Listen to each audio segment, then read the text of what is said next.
Hello and welcome to this week's edition of the Call to Cultivate Masterclass. I am your course host, Regina Coley, and this week we'll be discussing fundraising and friend raising.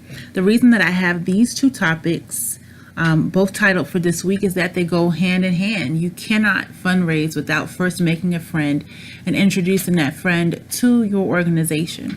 And the reason that we refer to it as a friend as opposed to a donor or an investor is because that's exactly what I want you to do, is establish friendships with people that are in your community. In the same way that you would just sit down and chat with a friend is the same way that you want to sit down and chat with the people that you're hoping to cultivate and bring them in as new donors into your organization.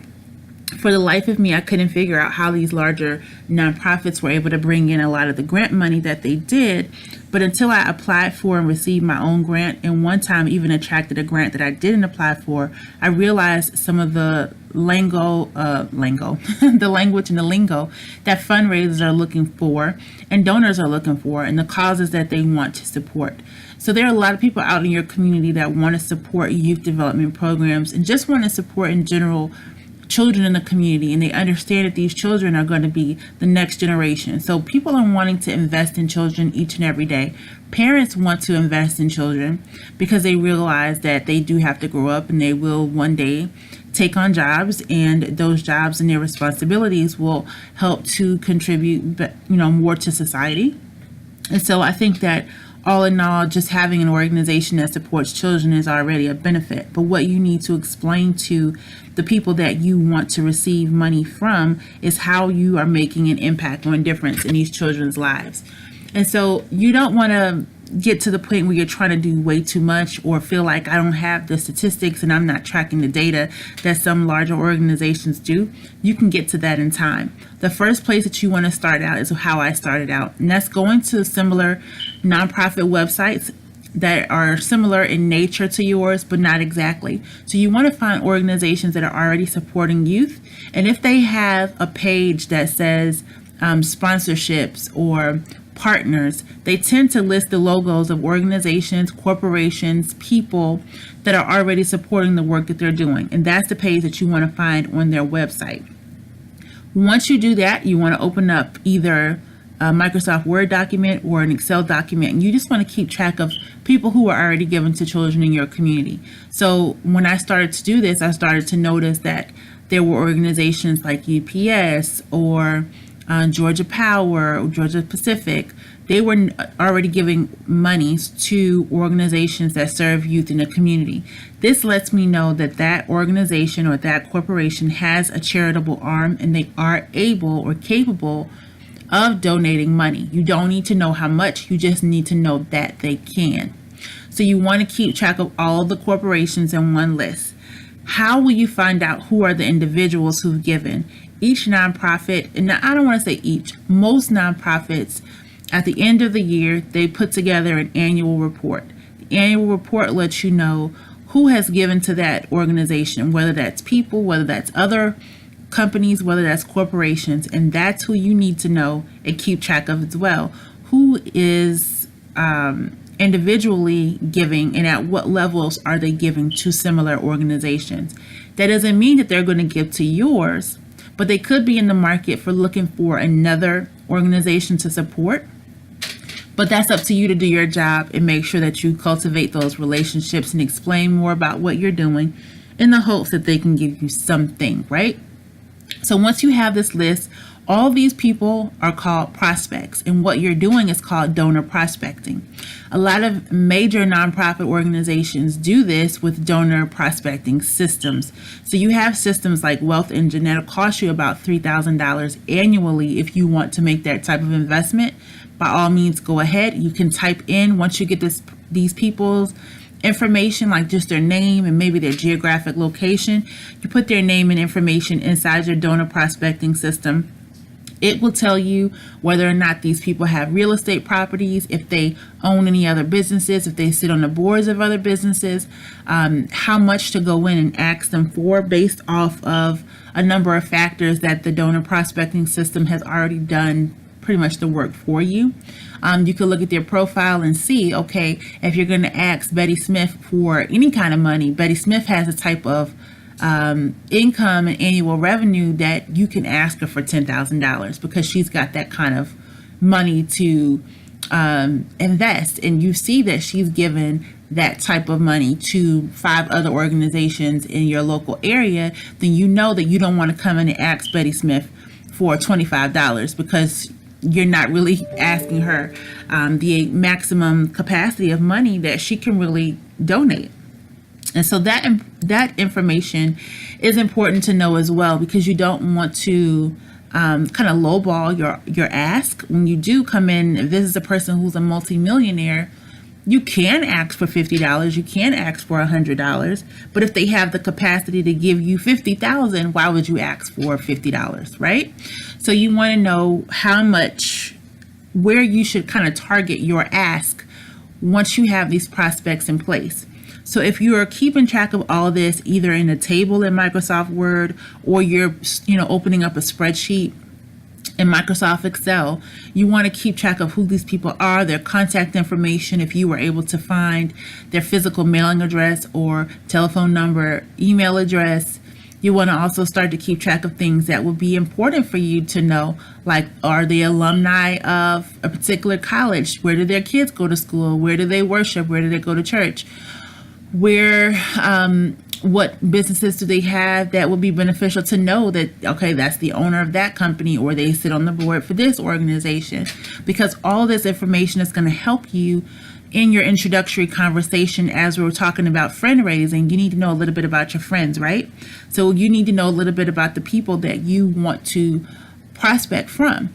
So all this information is going in the spreadsheet, and it's going to help you facilitate the conversation once you set up a meeting with them. So once you've done all your donor prospecting, you're keeping track of all this information. Now you're saying to yourself, how do I get in a position to ask them, or even get them face to face to even tell them a little bit more about our organization? So first thing first, a lot of this information should tell you where you may be able to find this individual.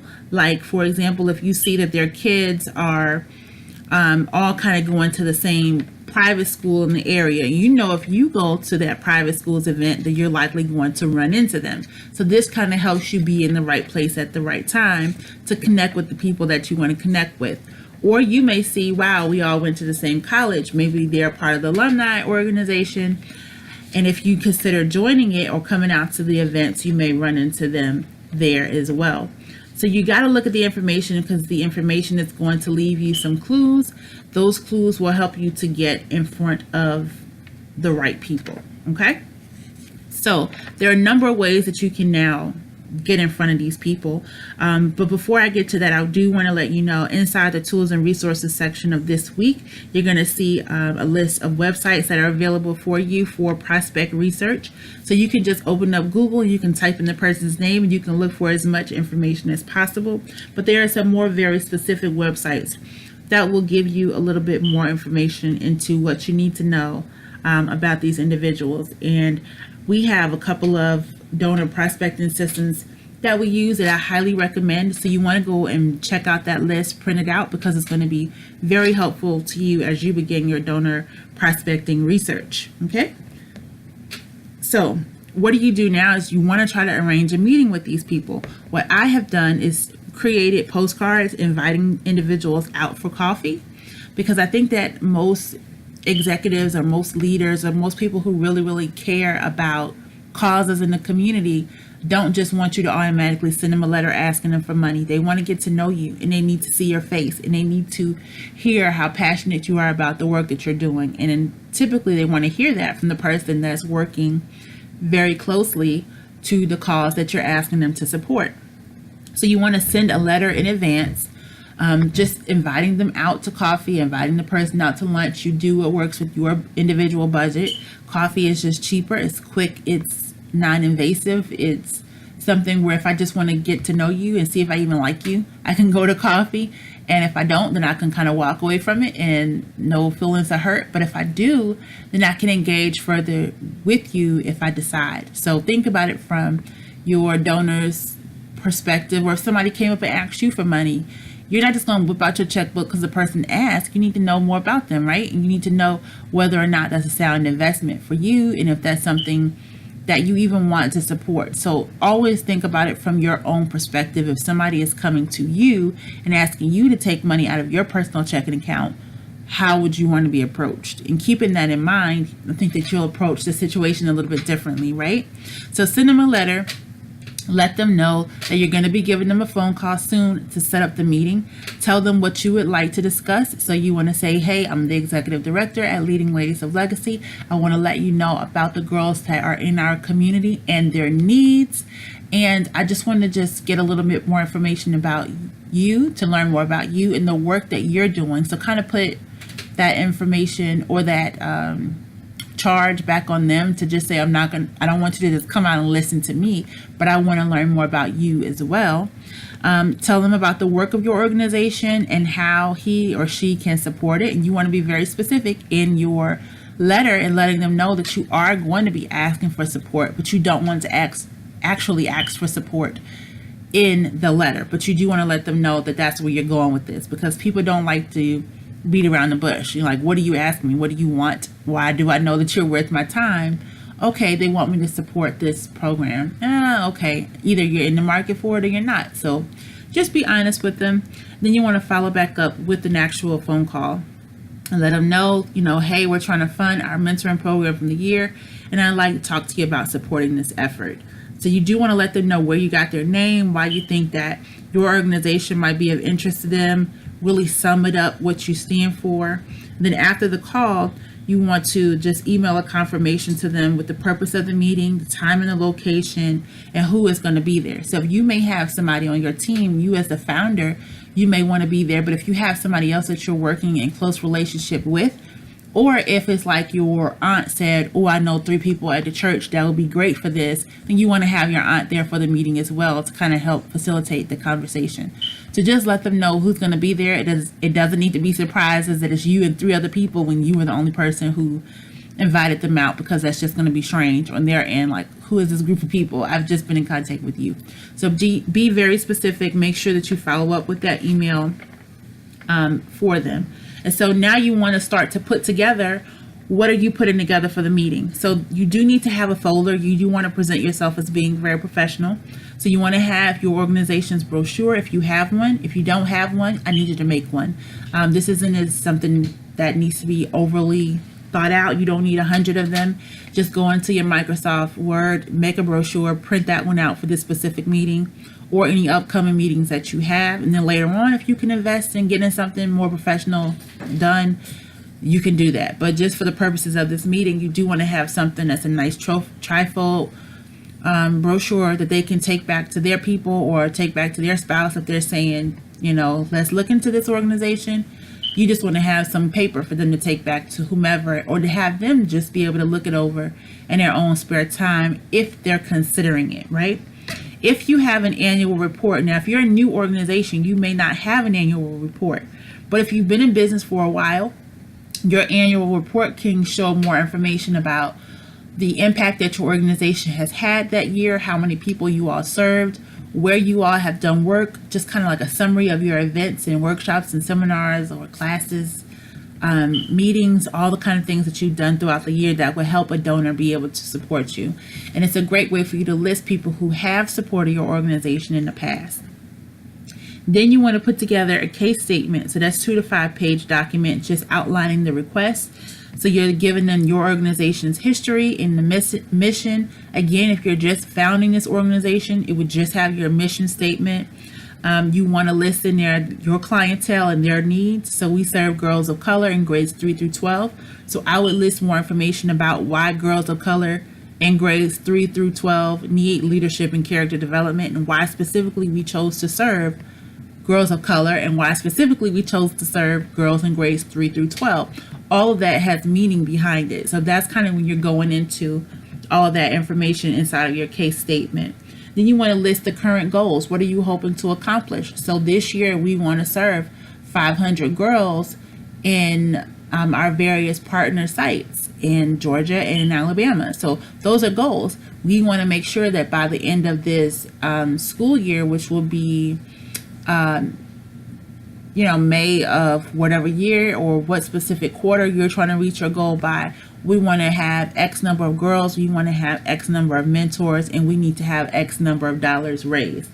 All of those are things that you want to be very open and honest about, because you don't know in what ways a person can support you. They may say, you know what, I don't have the capacity to give you a check right now, but I am in a position to be one of the mentors, or I have a group or a ministry at my church, or I'm a part of a HOA and I can put the word out and we can gather mentors in my neighborhood. Or you don't know in what ways anybody can help you. So just be open to all the ways that you are currently in need of help, and let them decide what will be a good fit for them. And then you need to put on there also, inside of your case statement, the money that's needed to meet those goals. So we need to raise what number of dollars to be able to have a successful program, to be fully staffed, to have all the materials we need, to provide transportation and snack and food and whatever else it is that you need. And then you also want to include the ability to use the owner's gift effectively. So let's put down 5 different ways in which they can give, and then you can let them know, if you give at this price point, we're able to do this. But if you give us this price point, we're able to do even more at this level. So then they can tangibly see what $500 means, what $100 means, what does $10,000 mean to your organization, and make it very tangible for them, because you may find something that connects with them more emotionally if I'm able to say, not only can $10,000 help 50 girls or 100 girls at this particular school, but we can also feed them and we can drop them back off all at home afterwards, because we were able to have a passenger van, so that transportation is not an issue for anybody. And we make it easier for parents to say yes. So for somebody, they may know, wow, I remember what it was like as a child not to have a car, or I remember what it was like to want to do something, but my parents didn't have the means. And so your organization is trying to find a way to make a means. I connect with that emotionally, and guess what? Now I do want to give you the $10,000, even though that wasn't what I was thinking about before. But since you stressed what that means to your organization and what that means to the community, I want to be that person to provide that. And so somebody may be able to give more based off of what you set the standard for. So be thinking about those things too. What does each dollar amount mean for your organization? Then if you have been featured, either you as a leader or your organization has been featured in any kind of positive press articles, you want to bring that. I keep a binder of everywhere that my name has been mentioned or my organization's name has been mentioned. And sometimes when you look back at it, you're like, wow, I've actually done a lot more than I've given myself credit for. But you don't know that unless you're keeping track of those things. Even if it's something as simple as you've been featured on this website, print it out and just put it inside of a binder and start to keep track of all of those things, because it creates positive press for you, and it also lets other people know, hey, other people know about her, or other people know about him, and other people know about the work that they're doing in the community. So it's not just me as an individual funding all of this, but there are multiple people out here supporting the things that you have going on. Let them know the specific project budget, because sometimes that may come up in the conversation during your meeting, and you just want to have a copy of it inside of your folder. It's not necessarily something that you want to give them. It's just something that you want to have on hand so that you can whip it out and talk about it, or you can review numbers if they have some very specific questions. And then you want to keep a copy of your organizational budget, because they may, if you really have somebody that's a real finance person, may say, what percentage of your organization's budget is this project? So, if it's 80% of your budget, that's not really good, because then they know, okay, she or he may not know what they're talking about. This project shouldn't be that much. But they want to know that you've thought all these things through, that you have adequate numbers, that you are legitimate, that you are trustworthy, and that you're going to be around for more than a year. So I would hate to donate $1,000 or $5,000 or $10,000, and we're talking about major gifts here, to an organization that's going to shut down next year because their leader didn't think all these things through. So you just want to make yourself as credible as possible and as trustworthy as possible. And the only way to do that is to have all the things that you need in your hands and already thought out. And then you want to, again, put what percentage of every dollar supports the organization's work. So you may not, if I give you $5,000, you may not be using the entire $5,000 for that program. You may be doing $2,000 to the program. $3,000 may get spread amongst operational costs. So you may have to pay for rent for a space, telephone for that space, internet for that space, heating for that space.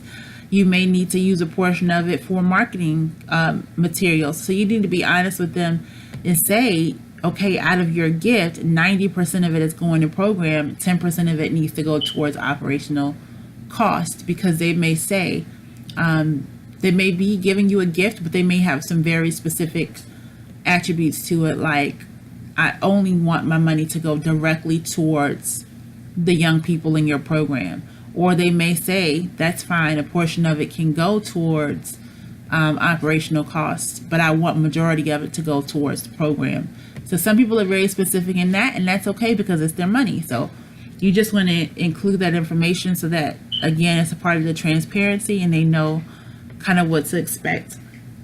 And then you want to include a pledge card in that in your materials for the meeting, because if they do decide after your conversation that they're ready to go and they want to give you your gift now, or they decide to invest now, the pledge card is available. You can just take it out the folder and they can fill it out, leave their check with you, or process their credit card payment, and there you have it. So you just want to have that in there for just in case. But again, this is just a meeting. You're not asking for the dollar right now. And so then you want to also have in there your little tool of things to take to the meeting, your credit card swiping device. So if you have a Square or PayPal here, or whatever processor your organization has decided to support, I have one of both. They both have the same amount in terms of percentage that they keep for things, but PayPal does have the PayPal nonprofit program, so it's very, very reduced in terms of what they keep. So you just need to do your research and decide which credit card swiping device you want to use, and just have it available, because somebody may say, I don't have my checkbook with me today, but I do have a debit card. You all take that, or a credit card. And so you just want to make sure that you have yourself covered, because you don't want to miss out on a gift from being ill prepared. And lastly, you want to have your receipt book with you, because if somebody is giving you a gift, you want to be able to process that receipt and then send them something more formal towards the end of the year for their own tax records. But you do just want to give them a receipt on whatever it is that they decided to give to you. Okay, so then all those things are what you would need when you're just getting things together for the meeting. Of course, you want to dress professionally. You want to maybe cover the cost of that person's coffee, because you're really paying for their time. And you'll find that, a $2, $3 of you covering a person's coffee will bring back your organization's, that money 10 times over. So it's not a huge investment for you to get somebody's time, but it is a very nice gesture to just cover somebody's coffee for them driving out to meet with you. So one of the things that I would suggest doing is just having like a card. If you do Starbucks, or if you do Dunkin' Donuts, or if you support a local coffee shop, get a gift card with like $100 on it, and just plan on having that card available for any time that you invite somebody out, a donor prospect out for coffee, and you just be able to just work from that card each time. That way you're just staying on top of things. All right, now we're going to talk about holding the actual meeting.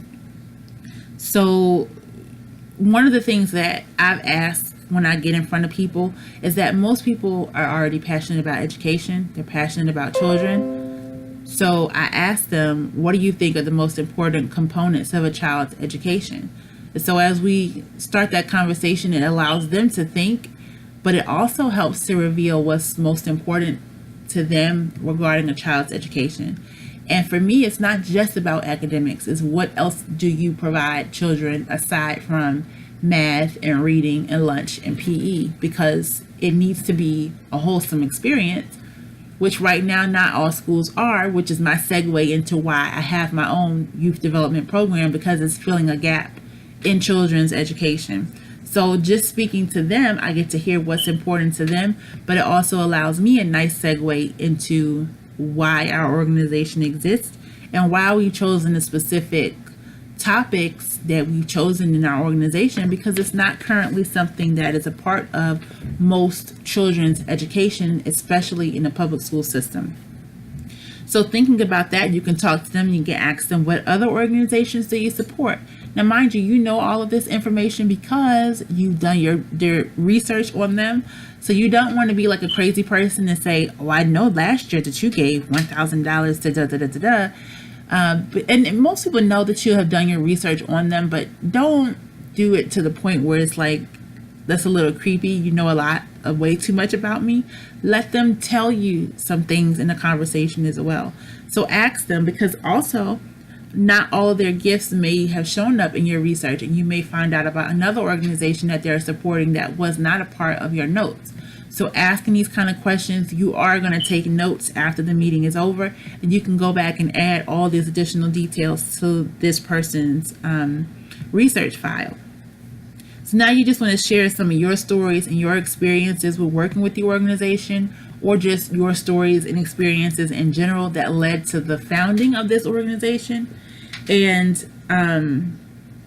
just be really honest with them and say, we're really looking for your support. I'm really hoping that this is something that we can all rally behind as a community.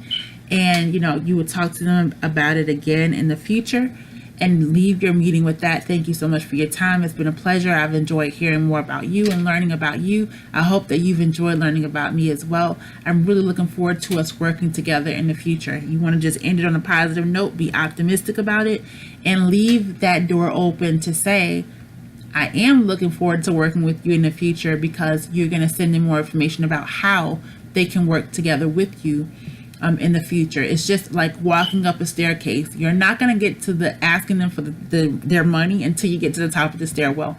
Each conversation, each invitation is you walking up a step to get to the second floor. And once you get to the second floor, that's when you're going to start to ask them for monetary support. But you do not want to ask prematurely, because you can run someone away who really may have been a good fit for your organization. So after the meeting, you just want to do a little bit of follow-up. You want to just draft them a thank you letter, something that's handwritten, drop it off in the mailbox. It's good as a part of your assembling your materials for the meeting to have a little set of cards. You can get this from Dollar Tree. It's like, I don't want you to overthink this. Just get a set of blank cards that say thank you from Dollar Tree. You can get maybe a pack of 10 for $1. Keep those in your meeting. So at the end of the meeting, once the person who you've met with has left, you can just write your thank you card right there as you're getting back into your car, put a stamp on it, and drop it off at the post office on your way back to work or home or wherever it is that you're going. And so that gets to them within the next 1 to 2 days, because that's how quickly you need to follow back up with them. And if they did say to you, this sounds really good, and they did give you a donation, you want to enter that pledge into whatever database you were keeping track of all of your donations in. And again, send them a thank you note for that. And so as far as following back up with them in terms of what they can do, inviting them out to a meeting, inviting them out to something where your kids are all getting together. If you have an event coming up, or if you have just your actual organization's meeting times, that would be really great to invite them out to, because then they get to see your work in action, and that can trigger something for them as well to want to give. But just reach out to people, start to make your prospecting list now. Reach out to individuals, ask your board members, your volunteer, your staff, who they know, who will be a good fit for just having these meetings with, and start to put some time on your calendar.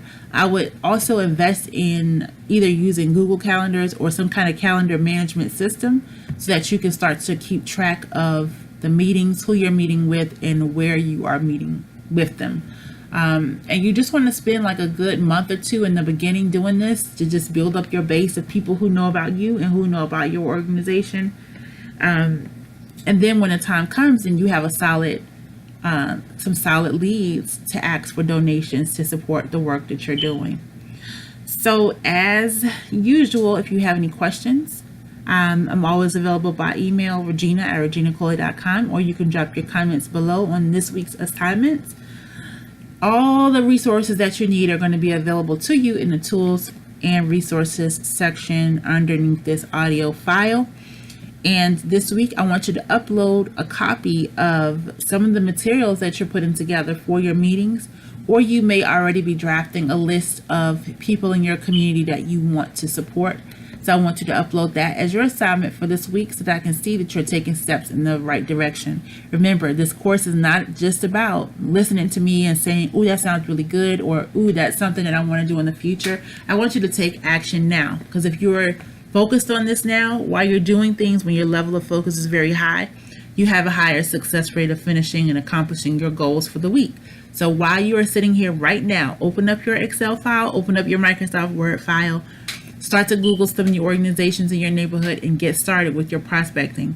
It is something that you do need to be intentional about putting the time to the side to do this, because it's going to make the world of difference for you and your organization not to go into this pulling money from your own pocket. I made that mistake in the beginning, and to take food from your own family, to take food or to take money from your bills and other things that you can be doing in your life is ridiculous. And I think that we sometimes have that founder syndrome where it's like, well, I put it together, I don't mind making the investment, and that's great and that's really noble, but you don't have to if you have people in your community that are willing to support you anyway. It just requires you to be very strategic about what it is that you want to do and intentional with your time. So I want you to do that this week. Remember as well, you're not only building a business, but you're building up your leadership skills. And that's one of the ways that we need to develop as leaders, is understanding that we need to delegate financial responsibilities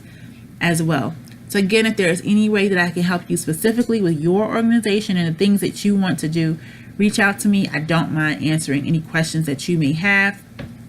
If you go back to the site, reginacoley.com, on the right, you're going to see a gray tab. You can click that tab, leave me a voicemail message, and I can respond back to you quickly that way as well.